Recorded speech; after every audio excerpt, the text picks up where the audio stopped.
É possível enganar a morte?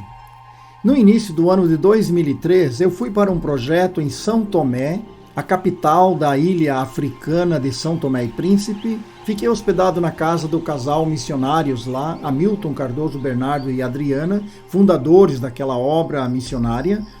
E quando armamos a nossa tenda, a nossa barraca, neste lugar mais para o interior da ilha, inclusive um lugar chamado Boca do Inferno. Ao lado da nossa barraca estava um quarto improvisado, onde dormia um senhor chamado Naiti Mulau, como era também chamado Zakadoshi, um dos feiticeiros mais conhecidos da ilha e temidos naquela ilha. E foi dele que eu ouvi dizer que ele tentou enganar a morte. Como é que o Zakadoshi teria tentado enganar a morte? Pensando nisso, eu lembrei de alguém que esteve numa equipe juntamente conosco, vindo da capital para nos ajudar naquele projeto. Este jovem Grio Prix, hoje casado com Annelise, já com seus filhos, são missionários lá. E eles podem nos dizer algo sobre este tema. O que você, Grio Prix, ouviu sobre esse tema, enganar a morte? Poderia nos dizer algo sobre isso?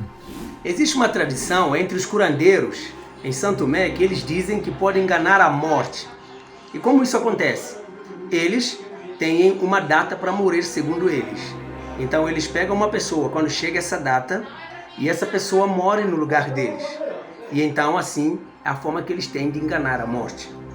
A outra forma é quando nasce uma pessoa com deficiência e então eles dizem à família que deve pagar o dever. O dever é um ritual que é feito na beira do rio e a pessoa é molestada e é oferecido lá as oferendas e também assim eles podem enganar a morte para que essa pessoa que está com problema não venha a falecer. Agradecemos a você, Grio Prix, por nos dar essas informações daquilo que você ouviu que os feiticeiros faziam para enganar a morte. A Bíblia diz que o ser humano está sob o pavor da morte. Hebreus capítulo 2, versículos 14 e 15, fala-nos deste medo aterrorizante e que leva pessoas a recorrerem a rituais macabros para livrarem-se deste poder atormentador da morte.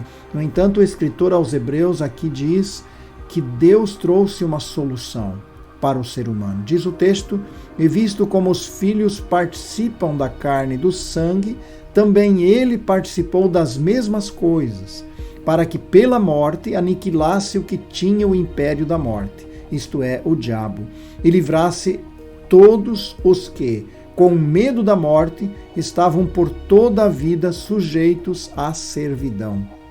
O texto descreve que o ser humano está sujeito à servidão, à escravidão, ao pavor, ao medo da morte. Mas diz o texto que ele, Jesus Cristo, fez-se como nós em carne e osso para que pudesse levar sobre si os nossos pecados. Jesus Cristo veio e morreu por nossos pecados, segundo as Escrituras. O outro elemento que o texto apresenta é que Jesus pode livrar-nos desse poder da morte, do medo da morte, da condenação do pecado. E o texto ainda diz que pode nos livrar de todo tipo de escravidão. Reconheça em Jesus Cristo aquele que levou sobre si os teus pecados. Livre-se do poder da morte, confiando na vitória da sua ressurreição.